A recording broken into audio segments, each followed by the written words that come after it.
Baik adik-adik, kali ini kita akan belajar tentang gerak benda. Apa itu gerak benda? Gerak benda adalah perpindahan kedudukan benda dari tempat satu ke tempat yang lain. Contoh seperti tadi kuda yang bergerak, berjalan maju, dan burung-burung yang berterbangan. Macam-macam gerak benda. Yang pertama, jatuh. Seperti contoh yang di sini. Benda pasti bergerak di bawah yang disebut jatuh. Pada benda yang jatuh, kedudukan benda berubah letaknya dari atas ke bawah. Ketika berada di bawah pohon, ada buah yang lepas dari tangkainya. Buah tersebut jatuh. Yang kedua, mengalir. Berikut contohnya.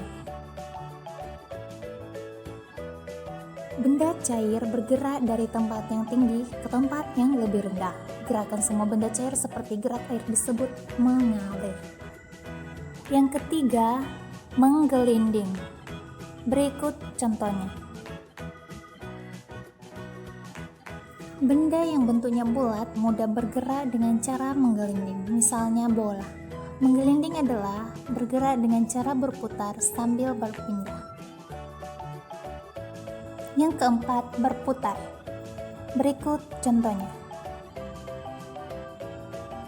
Gerak melingkar suatu benda yang berputar pada sumbu atau porosnya, contoh jam dinding. Dan yang terakhir adalah memantul. Berikut contohnya. Benda yang elastis jika mengenai benda yang keras akan bergerak berbalik arah yang disebut memantul, contoh bola. B. Faktor-faktor yang mempengaruhi gerak benda. 1. Bentuk benda. Benda yang berbentuk bundar atau bulat lebih mudah untuk bergerak daripada bentuk lain. Yang kedua, ukuran benda. Benda yang lebih berat akan sulit menggelinding atau bergerak dibanding benda yang ringan. Yang ketiga, besar kecilnya gaya yang diberikan. Makin besar gaya yang diberikan, maka benda dapat bergerak lebih cepat. Yang keempat, gaya gravitasi bumi. Semakin dekat dengan permukaan bumi, maka akan mempengaruhi gerak sebuah benda.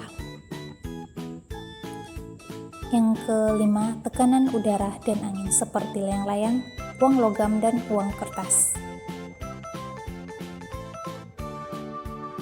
Yang keenam, permukaan benda yang menggesekkan. Makin luas dan kasar permukaan yang bergesekan, maka akan makin menghambat gerak suatu benda. C. Manfaat gerak benda. 1. Memperpendek jarak tempat. Dengan mengendarai mobil atau kendaraan lainnya, jarak yang jauh terasa lebih dekat. Yang kedua, memudahkan pekerjaan. Seperti peralatan yang ada di rumah kita, contohnya kipas angin, jam dinding, mesin cuci, blender, dan kursi roda. Semua itu mempermudah pekerjaan manusia. Yang ketiga, memudahkan memindahkan benda yang berat.